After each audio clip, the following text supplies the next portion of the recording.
as bênçãos do Senhor Jesus a todos nos envolvam. Heroína é um adjetivo, feminino de herói. Quer dizer uma pessoa extraordinária por seus feitos guerreiros, por seu valor ou por sua magnanimidade. O Brasil tem muitas heroínas. Quando falamos de heroínas, lembramos quase sempre pessoas muito importantes na história, mas a história do nosso país também tem extraordinárias heroínas e que nem sempre são lembradas. Aliás, enquanto brasileiros, parece que nós temos um problema de memória quando nos referimos ao nosso passado. A história do nosso país é rica de criaturas extraordinárias, tanto quanto as temos hoje em todos os panoramas. Mas lembramos de uma heroína de verdade que foi de duas pátrias. Quando, no século XIX, Anita Garibaldi lutou pela revolução do então estado de São Pedro do Rio Grande do Sul. Ela se uniu ao italiano Giuseppe Garibaldi, que a instruiu na arte revolucionária. Diríamos, ela foi uma guerreira? Sim, foi uma guerreira. Esteve nos campos de batalha do Brasil e da Itália. Porque, saindo daqui, foi lutar ao lado do marido ainda nos campos de batalha italianos. Ela desencarnou antes de completar 30 anos de idade. E, sendo guerreira e com toda essa sua garra, ainda assim, foi esposa e foi mãe. Extraordinária criatura. Extraordinária criatura da nossa história é Maria Quitéria. Quando estudamos a independência sobre a independência do nosso país, quando falamos das tantas lutas, dos heróis, nós quase sempre esquecemos dessa figura extraordinária que foi Maria Quitéria. Maria Quitéria vestiu-se de homem para se alistar no exército a fim de lutar pela independência do nosso país. Seu pai, quando soube, ficou extremamente irritado e a foi procurar. Onde estava sua filha? Uma vergonha, uma mulher em meio a tantos homens, a tantos soldados. Ela repetia com certeza a saga de Joana d'Arc, quando libertou a França, devolvendo-a aos franceses e coroando o Delfim, dando-lhe a coroa de rei, a fim de manter a soberania francesa. Era uma mulher comandando muitos homens. Maria Quitéria não chegou a ser comandante, mas chegou a ser alferes. Chegou ao cargo de alferes. Seu pai, então, como dizíamos, quando se deu conta de que a filha saíra de casa, a foi procurar. E, tendo-a localizado em uma tropa, a desejou levar para casa. Contudo, seu superior não permitiu. Não permitiu porque disse que ela era um soldado de extremo valor e não se poderia prescindir dela, portanto. Então, mesmo tendo a sua identidade revelada, agora todos sabiam que era uma mulher travestida de homem, ela ficou até o fim nas lutas. E o próprio imperador Dom Pedro teve a oportunidade de condecorá-la. E mais do que isto, quando ela voltou para casa, lhe deu uma carta de recomendação dirigida ao seu pai, a fim de que ela não viesse a sofrer represálias por parte dele. Mas nós temos outras mulheres heroínas. Uma delas, bem recente, Zilda Arnes, promotora da paz. Médica, pediatra e sanitarista, foi fundadora da Pastoral da Criança e da Pessoa Idosa. Uma ideia movia a sua ação. Ela lera nos evangelhos que Jesus multiplicara pães e peixes para alimentar a multidão. E então, ela também quis promover o fenômeno da multiplicação. Não era o fenômeno da multiplicação de pães e de peixes, mas tratava-se de multiplicar o saber, a solidariedade e os esforços. E, desta forma, ela repassava às pessoas simples os rudimentos de higiene, o cuidado pela água, a alimentação adequada. Quantas milhares de crianças terá salvado desta forma? Quantos idosos terá salvado desta forma? O seu objetivo era multiplicar a solidariedade, que, para ser universal, deve alcançar as pessoas que vivem nos rincões onde ninguém vai. Uma tentativa de salvar a criança desnutrida, quase agonizante. E ela teve muito êxito. Multiplicar esforços, dizia ela, envolvendo políticas públicas. Era uma mulher. Quanto ela conseguiu? Movendo e envolvendo ONGs, grupos de base, empresas, enfim, todos os que colocam a vida e o amor acima do lucro e da vantagem. Mas antes de tudo, e acima de tudo, multiplicar a boa vontade generosa. A grande promotora de tudo isso morreu longe do seu país, o país que ela tanto serviu. Sabemos que ela morreu no terremoto do Haiti, no dia 13 de janeiro de 2010, em Porto Príncipe. Ela fora para ali para servir aos irmãos mais distantes. E Jesus decidiu chamá-la naquele momento. Em verdade, ela concluíra a sua fala e permaneceu no local, porque algumas pessoas se lhe dirigiram, indagando-lhe, fazendo perguntas, desejavam elucidar algumas dúvidas a respeito do trabalho a ser empreendido. E então, ocorreu o terremoto e ela ali desencarnou. São heroínas. Heroínas do amor. Amor à liberdade, como Anita Garibaldi e Maria Quitéria. Amor extremado à humanidade, como Zilda Arnes. Mas nós temos outras muitas heroínas do amor no mundo. E, em verdade, muitas delas esquecidas. Essas mulheres que dão a luz aos seus filhos e que muitos deles só lembram que têm mãe, porque uma vez por ano existe a comemoração do Dia das Mães.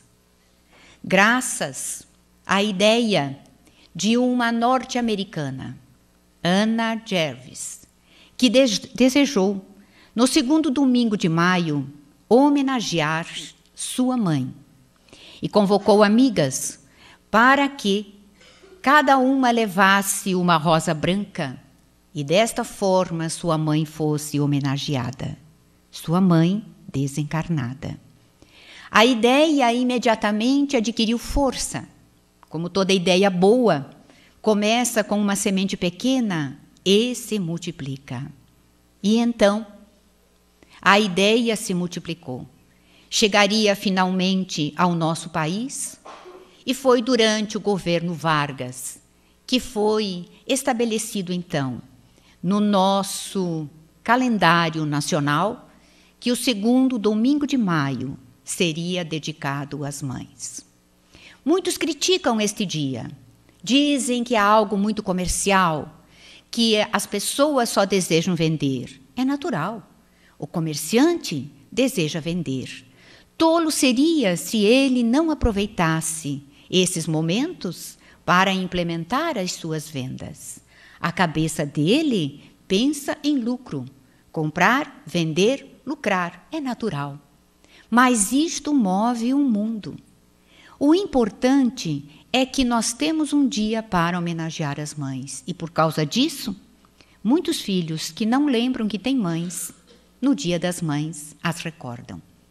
Seja para que elas enfrentem uma fila de 1h30 para aguardar o almoço num restaurante, seja para receberem flores, ou a visita de todos os filhos, dos netos, é um dia de amor, é um dia de alegria. Para todos aqueles que temos uma visão diferente, o Dia das Mães é um dia muito especial. E é importante que ele exista, porque é um exercício de amor que se faz ao menos uma vez por ano para aquelas que nos deram a vida física. E alguns dirão, mas existem mães que não merecem homenagens, porque geraram os filhos e os jogaram fora. Benditas sejam. Elas tiveram. Elas aceitaram ir até o final da gravidez, mesmo que na sua insanidade, na sua loucura, no seu desespero, quem sabe qual a razão, tenham dispensado essas crianças de alguma forma, às vezes de formas muito tristes, que chegam a nos comover e nos perguntamos como pode alguém jogar na lata do lixo o próprio filho, o fruto das suas entranhas. Mas nós não podemos julgar, porque não conhecemos a realidade dessas criaturas, o que elas padecem. A sua cabeça estará bem? É natural que uma pessoa em perfeito equilíbrio assim não procederia. Então, de toda forma, por elas não terem abortado, merecem ainda e sempre o nosso respeito. Deram-nos a vida e alguém, por amor, nos adotou. E tendo nos adotado, nos instruiu, nos educou, nos amou. Assim, desejamos lembrar neste dia aquelas mães que dão à luz a muitos filhos e os sustentam. Mulheres que saem de casa quando a madrugada se apresenta para o trabalho. Delas depende o sustento do lar. E vão retornar quando a noite já se fez fechada. E ainda em casa, elas têm que atender os filhos. Têm que preparar o jantar. Têm que banhar os filhos. Têm que acompanhar, ver se eles fizeram as lições, preparar-lhes o uniforme para o dia seguinte. Tanta coisa. Deitam-se a horas mortas e a madrugada de novo as terá em pé. Mulheres anônimas que encontramos pelas ruas, mulheres que têm filhos com deficiências mentais e físicas gravíssimas e que os carregam de um lado para o outro, carregam-nos no ônibus. Aqueles que tomam ônibus podem vê-las, carregando filhos que quase são maiores do que elas mesmas. E elas os levam com amor, nunca reclamando de nada. Levam-nos para a escola, buscam-nos, levam-nos aonde eles necessitam para que se desenvolvam, para que recebam o tratamento adequado que necessitam. Heroínas do amor, esquecidas, mulheres do povo, humilde, que olhamos quando passam e nem sempre nos damos conta do seu grande valor. Lembramos das mães canavieiras, faxineiras, atendentes, tanto quanto das executivas. Mulheres de mãos calejadas, mulheres muito alinhadas. São tão diferentes. São esposas e mães que depois de enfrentarem horas de serviço remunerado, elas ainda têm tempo para amar. Não esquecem a doçura. Elas continuam a ser mães esposas, filhas, irmãs. Quem não tem uma mulher dentro de casa sabe quanta falta faz a presença feminina. Essas mulheres que alimentam bocas famintas, que trocam fraldas, que atendem crianças, são as heroínas anônimas, silenciosas, perseverantes, promotoras da paz, da vida, do progresso. São heroínas. Heroínas existem em todas as épocas.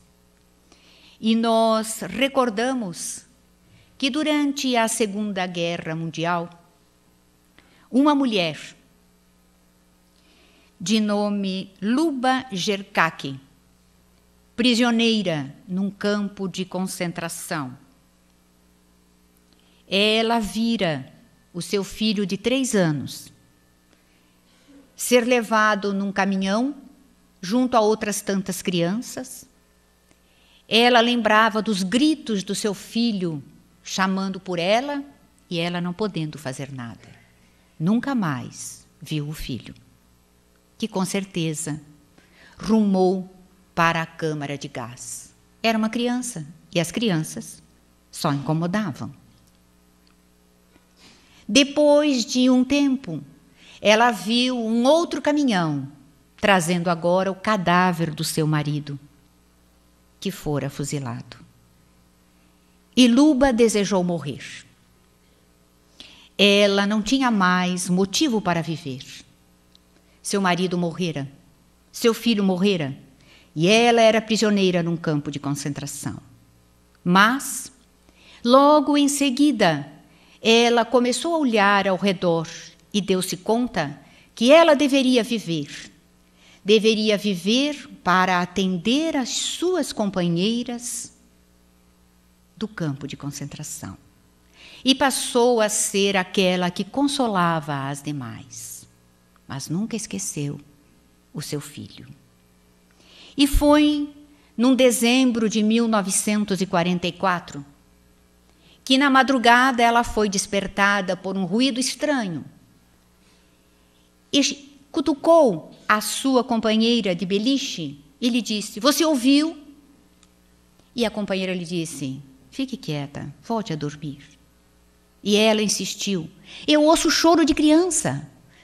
E a outra, que conhecia como todas as companheiras do campo de concentração a história de Luba, disse: "Durma, você está ouvindo coisas." Mas Luba se levantou. Ela ouvira choro de crianças. Se levantou, foi para fora e observou.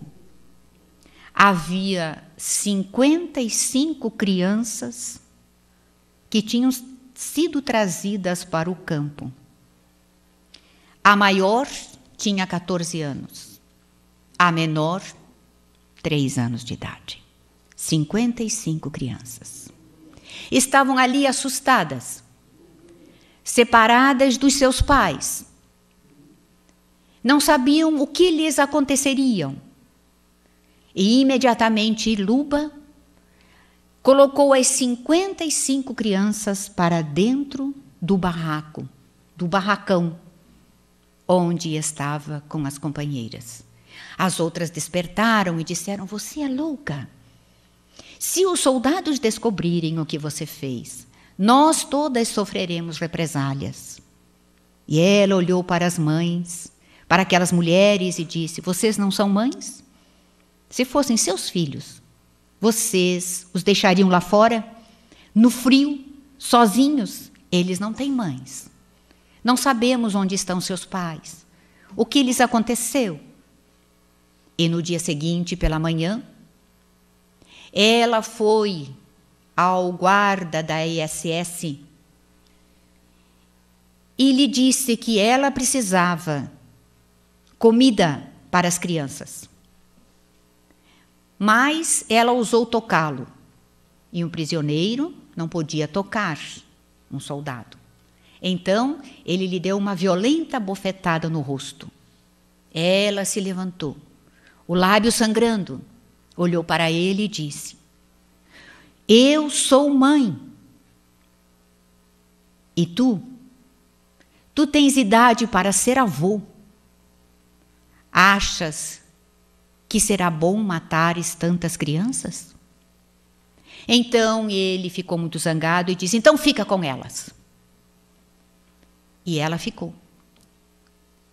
E todos os dias ela ia à cozinha para roubar comida, para negociar comida, para buscar aqui e ali onde encontrasse comida para as suas 55 crianças. As crianças ficavam na janela.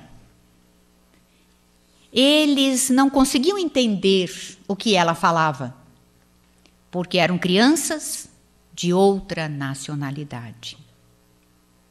Mas elas entendiam as canções de ninar que ela lhes cantava.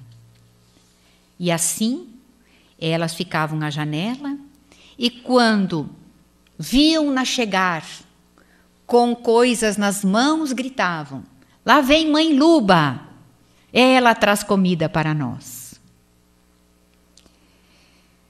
No dia 15 de abril de 1945, os tanques britânicos entraram no campo vitoriosos e anunciaram em 6 idiomas: vocês estão livres, livres. Luba conseguira salvar 54 das 55 crianças. Perdera somente uma. E, em abril de 1995, 50 anos após a libertação, 30 daquelas crianças, hoje homens e mulheres, se reuniram na prefeitura de Amsterdã para homenagear Luba Gercach. E ela recebeu, em nome da Rainha Beatriz, a medalha de prata por serviços humanitários. No entanto, ela declarou que a sua maior recompensa era estar com aqueles seus filhos, que com o apoio de Deus, ela conseguira salvar da sombra dos campos da morte. Vejamos, no caos, é possível se fazer alguma coisa? Ela era uma prisioneira e, no entanto, salvou 54 vidas. Mãe de filhos alheios, mãe de filhos que sequer entendiam o que ela falava. Mas voltemos ao nosso Brasil. O nosso Brasil tem heroínas recentes, como Zilda Arnes, mas uma das mais esquecidas, com certeza, é Aracy Guimarães Rosa, a que foi esposa do nosso grande Guimarães Rosa. Ela o conheceu em Hamburgo, na Alemanha, às vésperas da Segunda Guerra Mundial. Ele era um menino pobre e viu na carreira diplomática uma maneira de conhecer o mundo. Em 1934, ele prestou concurso para o Itamaraty e foi ser cônsul adjunto na Alemanha. Ela, paranaense, foi morar com uma tia na Alemanha após a sua separação matrimonial. Por dominar o idioma alemão, o inglês e o francês, ela conseguiu uma nomeação para o consulado brasileiro em Hamburgo. E ali conheceu, apaixonou-se e casou-se com Guimarães Rosa. No ano de 1938, entrou em vigor no Brasil a triste circular secreta 1127, que restringia a entrada de judeus no país. 1938. E é aí que o grande coração humanitário de Aracy se revela. Ela resolveu ignorar a circular e ela começou a circular, proibia a concessão de vistos a judeus para entrarem no Brasil. Afrontando o Itamaraty, ela fazia os vistos e, quando levava para o cônsul assinar, colocava no meio da papelada e o cônsul assinava. Dizem que o marido, que era o vice-cônsul, sabia do que ela fazia e fez vistas grossas. Talvez até a tenha auxiliado. Mas o importante é que ela salvou um número imenso de judeus que entraram desta forma no Brasil, fugindo do nazismo alemão. Quantas vidas ela terá salvo? Mas por causa disto, no mundo ela não foi esquecida. Em Israel, no Museu do Holocausto, há uma placa em homenagem a essa excepcional brasileira. Fica no bosque que tem o nome de Jardim dos Justos entre as Nações. O nome dela consta da relação de 18 diplomatas que ajudaram a salvar judeus durante a Segunda Guerra.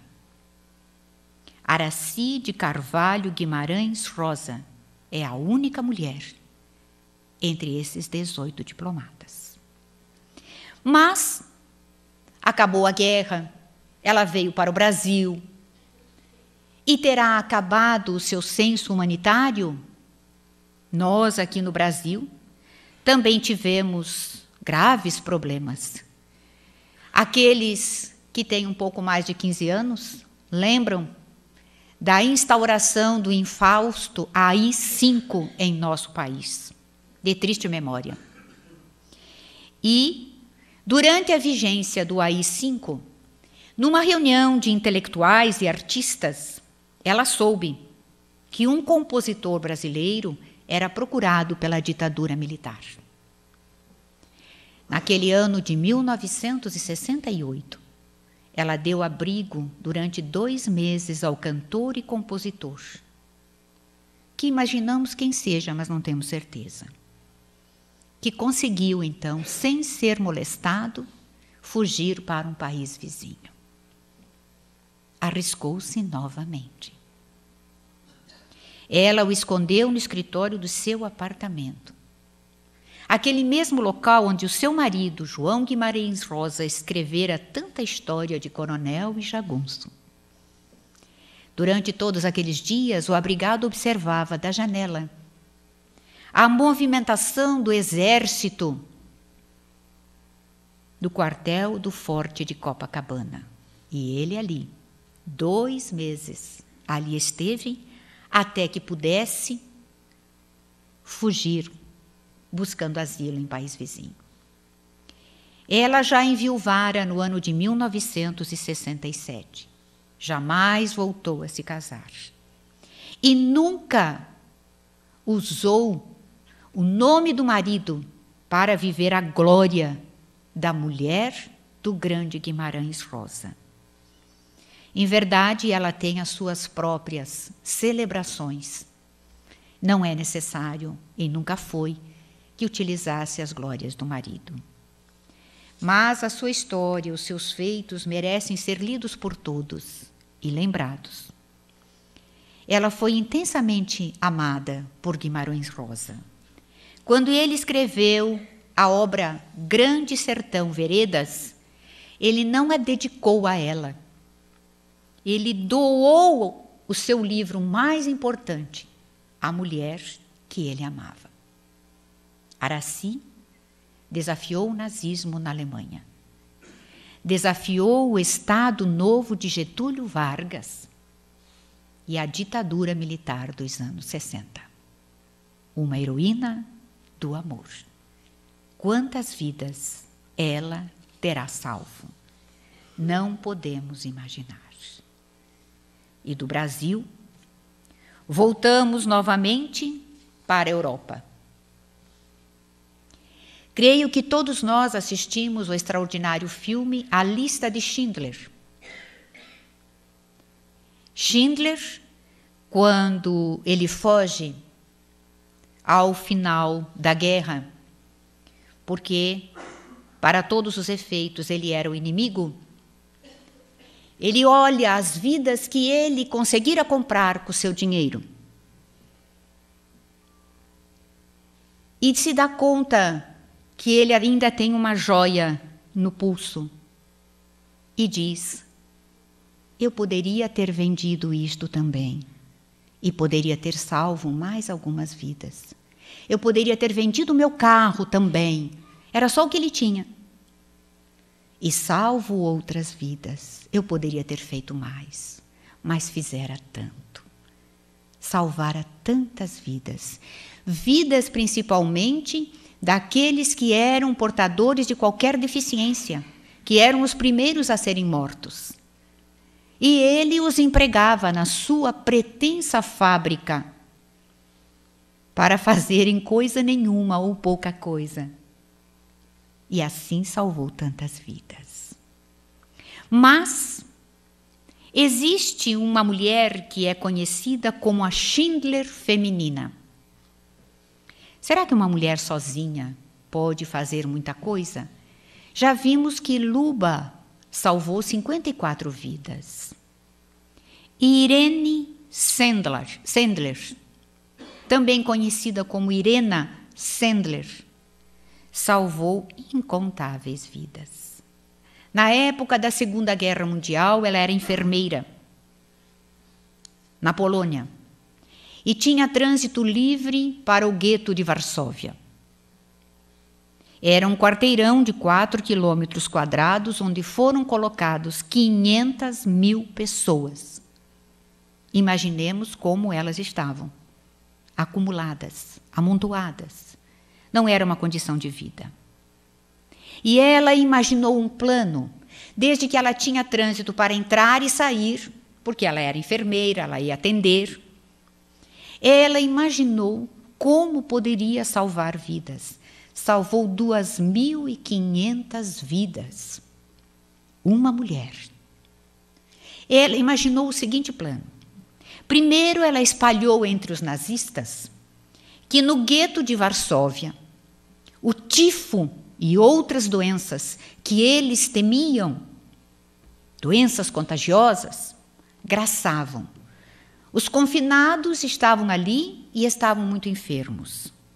E aí planejou uma estratégia arriscada. O seu objetivo era salvar o maior número possível de crianças. Ela não poderia tirar os adultos, mas poderia tirar as crianças. O primeiro passo, ela tinha que convencer as mães a entregar os seus filhos a ela. E é claro que as mães diziam que queriam uma segurança, e ela não podia dar essa segurança. Eu não sei. Nem eu mesma sei se conseguirei sair e colocar a criança a salvo. Eu não sei se eu serei morta, mas eu vou tentar. E então as mães começaram a confiar. E ela retirou as crianças do gueto de Varsóvia em caixas de ferramentas, em sacolas, em malas, em cestos de lixo, em sacas de batata, por dentro do casaco. Tudo ela fez. E criou uma rede. Claro que ela precisou da ajuda de outras pessoas. Ela tirava as crianças, mas essas crianças precisavam ser enviadas para famílias que as adotassem, como se seus filhos fossem, e não aparecessem que eram judias, a fim de que a vida lhes fosse preservada. E a gente vê como o bem existe no mundo, mesmo no caos, como foi a Segunda Guerra Mundial. 2.500 crianças ela conseguiu. Mas ela era idealista. E ela imaginou que acabaria a guerra. E quando a guerra acabasse e viesse o tempo de paz, era preciso que aquelas crianças retornassem para os seus pais. E o que ela fez? Ela preservou em 2 frascos de vidro, enterrados sobre uma árvore, debaixo de uma árvore, não é sobre, debaixo de uma árvore, as identidades de cada uma das crianças que ela salvara, o nome verdadeiro, o nome dos seus pais e para quem ela fora entregue. Ela estava pensando no futuro, mesmo no caos da guerra, no horror da guerra. A idealista pensava no futuro. Mas em 1943 ela foi descoberta, foi presa, foi enviada para a prisão de Paviak e foi torturada pela Gestapo. Teve suas pernas quebradas, sofreu as piores torturas, porque queriam que ela dissesse quantas crianças ela retirara, quem seriam, com quem estavam, quem a havia auxiliado. Ela não disse nada. Foi, por fim, depois de todas as torturas, condenada ao fuzilamento. A caminho da execução, um oficial alemão, que fora subornado pela resistência, lhe deu a liberdade. E fez constar na lista que ela fora morta, fora fuzilada. E, portanto, ninguém mais procurou Irena Sendler. Essa mulher corajosa desencarnou no dia 12 de maio de 2008. Ela foi indicada pelo governo polonês, com o apoio do governo de Israel, ao Prêmio Nobel da Paz. Não ganhou. Mas as vidas que salvou do horror nazista frutificaram em filhos e netos, não a esquecem. Ela figura entre as 6.000 polonesas que ganharam o título de Justo entre as Nações, concedidos àqueles que trabalharam pelas vidas dos seus irmãos nos negros dias da Guerra Vergonhosa. Uma mulher que fez a diferença. Muitos não sabiam o seu nome. Quando houve a divulgação de uma foto sua, é que muitas daquelas crianças maiores, que hoje eram homens e mulheres, se deram conta que fora aquela mulher que as retirara do campo do horror, do gueto de Varsóvia, e as entregara a outras famílias, e agora elas eram mães, pais, avós. E então se reuniram para lhe prestar uma grande homenagem. Ela viveu, por causa de todos os problemas, as torturas que sofreu da Gestapo, o resto de sua vida numa cadeira de rodas.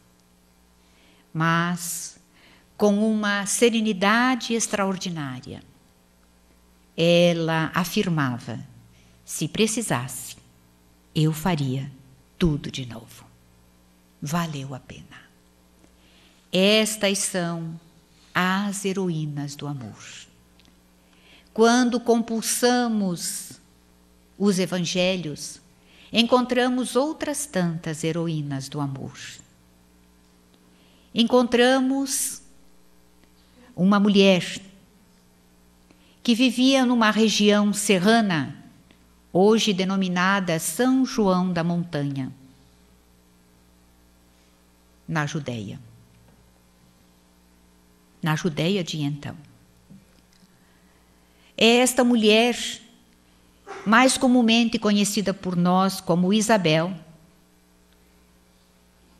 tem o seu nome hebraico como Elisheba, a admiradora de Deus. Desde que seu marido, Zacarias, tivera no templo de Jerusalém a visita de um mensageiro celeste, que viera lhe dizer que ele seria pai, que sua mulher, portanto, conceberia, embora fosse considerada estéril, pois que casados há bastante tempo não tinham sido abençoados por filho algum. Ela se recolhera logo depois dessa revelação ela engravidara. Lucas é o único que narra a história de Isabel, o evangelista Lucas. E ele diz que durante 5 meses ela se manteve oculta, porque se achava como em graça divina por ter podido engravidar. Nós imaginamos assim que ela deve ter aguardado tanto tempo antes de mostrar-se, porque quem sabe, diziam que ela era estéril. Será que era estéril mesmo? Ou será que ela tivera algumas concepções e abortara? E ela desejava agora, como quando nós, mulheres, temos estes fracassos, esses abortos espontâneos, quando tornamos a engravidar, nós temos todo cuidado e vamos revelar lá depois do 3º mês, do 4º mês, para as pessoas temerosas de que novamente haja um outro aborto, seja por que seja. Isabel ficou em casa durante 5 meses. Mas ela sabia. Da forma que Lucas nos narra a sua vida, dá-nos conta de que ela conhecia as profecias, embora, de um modo geral, em Israel, a mulher não tivesse mais acesso a essas informações, um maior acesso a essas informações. Mas ela parece estar de tudo ciente. No seu 6º mês de gravidez, ela recebe uma visita. A visita de sua prima Maria. Por quê? Maria também fora visitada por um mensageiro celeste. O mesmo, Gabriel. Ele se apresenta como Gabriel, o mensageiro de Yahvé. E vem a Maria dizendo que ela encontrara graça diante do Senhor e que ela conceberia, daria à luz um filho, que esse filho se chamaria Jesus, que viria para a desgraça de muitos em Israel, mas que seria muito grande e seria chamado Filho do Altíssimo. Maria também conhecia as profecias. Ela sabia o que seria ser a mãe do Messias, mas entrega-se dizendo: eis aqui a escrava do Senhor. Cumpra-se em mim segundo o que dizes. E tendo sabido, por esse mesmo mensageiro, que sua prima estava grávida e já no 6º mês de gravidez, ela a vai visitar para auxiliar. Mas, quando Isabel verifica a distância, Maria chegando, lhe vai ao encontro. E o encontro das duas foi muito emocionante. Isabel se ajoelha diante de Maria e lhe diz: salve, cheia de graça, o Senhor é contigo. Bendita és tu entre as mulheres, bendito é o fruto do teu ventre. E que grande honra me concede assim a mãe do meu Senhor que me vem visitar. Informação mediúnica. Como é que ela sabia que Maria já estava grávida? Não aparecia ainda. Porque a viagem de Maria deve ter durado alguns dias. O evangelista não diz como ela fez a viagem. Mas o que se depreende é que ela logo engravidara, logo a seguir, e tendo engravidado, vai ao encontro da prima. Portanto, ela deveria estar no início da gravidez. Como a prima saberia? Não havia e-mail, telefone, celular, nada. Messenger, nada. Que pudesse fazer uma comunicação entre ambas. Mas Isabel diz por que ela sabe que Maria está grávida e que será mãe do Messias. Porque quando te vi e te ouvi a voz à distância me saudando, a criança que trago em meu ventre se encheu de alegria e mexeu-se dentro de mim. Então foi uma informação mediúnica. Terá sido o próprio Elias, que ali estava em processo de reencarnação, quem lhe terá dito? Terá sido uma outra intuição recebida de outro mensageiro celeste. O que se sabe é que ela identificou de imediato Maria, mãe de Jesus. E foram duas mães, extremamente sofredoras. Isabel, não se sabe quando ela desencarnou. E ficamos a cogitar. Será que ela viu o filho sair de casa?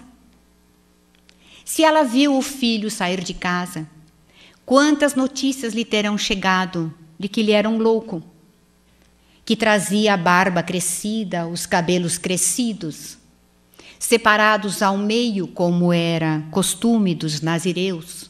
Era um louco, lunático, um ermitão, que se trajava com pele de animal, alimentava-se de mel e gafanhotos quando andava pelo deserto. Era um louco. Terão-lhe chegado essas notícias? E ela, será que ainda estaria encarnada quando recebeu a notícia de que seu filho fora preso e que a sua cabeça fora oferecida numa salva de prata a uma mulher enlouquecida pela vingança? Quanto terá sofrido? E se não chegou a ver tudo isto, mas ela terá vivido na intimidade porque ela conhecia as profecias. Conforme o próprio Jesus diria um dia: digo-vos que Elias já voltou, e os homens não o reconheceram. Antes, fizeram dele o que bem entenderam. E Maria de Nazaré?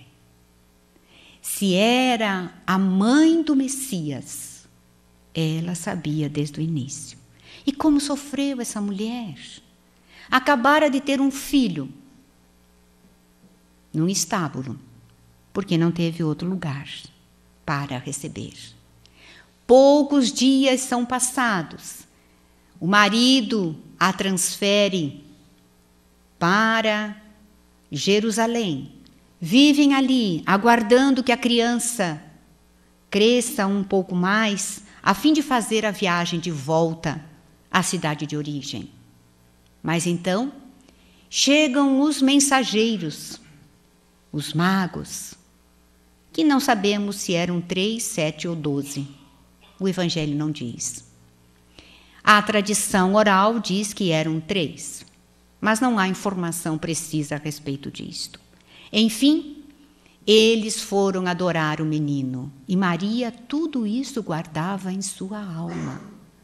Mas logo em seguida, um anjo aparece a José em sonho e diz: levanta-te depressa, toma tua mulher e teu filho e foge para o Egito, porque Herodes o deseja matar. A mãe, com um bebê ao colo, no máximo ele deveria ter 2 anos, porque o que Herodes fez, calculando desde o momento que os magos viram a estrela até o momento que vieram consultar, a criança deveria ter em torno de 2 anos. Realiza a grande viagem para o Egito. Irá morar no estrangeiro. Até o momento que novamente o anjo visita José em sonhos. Olha a mediunidade onírica. E lhe diz: pode voltar. Era a Rede Globo daquela época. Pode voltar. Herodes está morto. Mas é muito interessante, a gente vai lendo o Evangelho nos diz que ele tensionava ir para determinada região. Mas ele descobriu que ali vivia Arquelau, um dos filhos de Herodes, porque quando Herodes morre, divide-se o reino em 3. É uma tetrarquia, um pedaço para cada filho.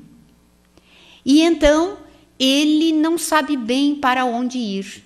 Então, o anjo lhe adverte em sonho que ele realmente não vá para lá. E ele volta, então, para Nazaré, onde a criança crescerá, viverá, até o dia de sair de casa. E quando Maria viu o filho sair de casa, em torno de 29 anos de idade que ele tinha, o que ela terá pensado? Ela sabia que seu tempo era curto. Ela sabia o que a esperaria, mesmo que não conhecesse as Escrituras. O que nós percebemos desde o início que ela conhecia, ela teve uma grande revelação quando, aos 8 dias de nascido, aos 40 dias de nascido, ele é levado ao templo. Ela vai passar pelo processo da purificação, conforme era recomendado em Israel. Ali havia um homem, um médium, o velho Simeão. O evangelista diz que ele recebera a informação de que ele não desencarnaria enquanto não tivesse nos braços a glória de Israel. Então, todo dia ele ia ao templo e ficava olhando os casais que vinham para a purificação e trazendo seus bebês. Quando ele vê José e Maria, ele identifica. Só pode ser mediúnico. Mediunicamente ele identificou. Aproxima-se, pede para segurar a criança nos braços, aninha-a contra o peito e depois a devolve. E diz a Maria: mulher, uma espada transpassará o teu coração. Será muito grande a tua dor. E foi, porque durante quase 3 anos ela ouviu dizer que seu filho era um louco, pelos outros próprios filhos dela, porque os dos irmãos de Jesus, somente um, de nome Tiago, depois da morte dele, aderiu à boa nova, nenhum dos outros. E como lemos nos evangelhos, eles foram buscar Jesus, né? Dizendo que ele era louco. Queriam levá-lo para casa, ao ponto de Maria ir junto para impedir que os filhos fizessem qualquer coisa ao próprio irmão. A célebre passagem em que dizem a Jesus que sua mãe e seus irmãos estão lá fora e o vieram buscar. E quando ela viu o filho na cruz, agonizando, quando ela o viu ser conduzido uma pasta humana depois do flagício, o que não sofreu esta mãe? Os que somos mãe, sabemos. Por isto, nesta manhã, nós desejamos honrar, em nome de todas as mães, homenageando todas as mães que estão conosco, as mães que já estão no mundo espiritual e que continuam a nos assistir. A Mãe de Jesus, nossa Mãe Santíssima.